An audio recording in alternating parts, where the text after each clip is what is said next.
আসসালামু আলাইকুম ওয়া রাহমাতুল্লাহ। আমার প্রিয় ভাই ও বোনেরা, আজকে আমি আপনাদের জন্য এমন সেরা 6টি আমল নিয়ে আলোচনা করব যা করা মাত্র আপনার ভাগ্য বদলে যাবে। তাহলে চলুন মূল আলোচনায় যাওয়া যাক। ভালো ফলাফল পেতে চাইলে কোনো রকম অবহেলা না করে মনোযোগ সহকারে সম্পূর্ণ ভিডিওটি দেখুন। কোনো ধরনের প্রস্তুতির দরকার নেই। প্রতিদিন সুযোগ পেলেই আল্লাহ তাআলা জিকির করুন, দেখবেন আপনার জিহ্বাটাই মধুর হয়ে যাবে, অশান্ত মনটা বরফের মতো ঠান্ডা হয়ে যাবে।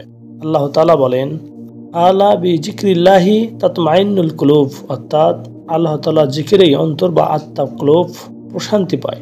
জিকিরের দ্বারা মনের সকল পেরেশানি দূর হয়ে যাবে। তাহলে 1 নম্বর হলো তাহাজ্জুদ, 2 নম্বর হলো বিশুদ্ধ কোরআন তিলাওয়াত, 3 নম্বর হলো জিকিরুল্লাহ। 3টি আমল শারীরিক আমল, আর পরের 3টি আমল হলো ভিতরের আমল। 4 নম্বর আমল হলো তাবাত্তুল, অর্থ হলো সব কিছু থেকে সম্পর্ক বিচ্ছিন্ন করে হৃদয় মন দিয়ে আল্লাহ তাআলাকে ডাকা, অন্তরকে আল্লাহ তাআলার সাথে সম্পর্কিত করা। যেমন আল্লাহ তাআলা বলেন, ওয়া তাবাত্তাল ইলাইহি তাবতিলা, অর্থাৎ সব কিছু থেকে পৃথক হয়ে পুরোপুরিভাবে আল্লাহ তাআলার দিকে নিবিষ্ট ও নির্বিঘ্ন হয়ে থাকে। 5 নম্বর আমল হলো আল্লাহ তাআলার উপর সর্বাবস্থায় ভরসা করা, আল্লাহ তাআলাকে উকিল হিসাবে গ্রহণ করা। রাব্বুল মাশরিকুল মাগরিব লা ইলাহা ইল্লা হুয়া ফাত্তাখিযুহু ওয়াকিলা, তিনি পূর্ব ও পশ্চিমের অধিকর্তা, তিনি ব্যতীত কোনো উপাস্য নেই, অতএব তাকেই গ্রহণ করুন কর্মবিধায়ক রূপে। আল্লাহকেই একমাত্র উকিল, অভিভাবক বা আশা ভরসার একমাত্র কেন্দ্রবিন্দু বানানো।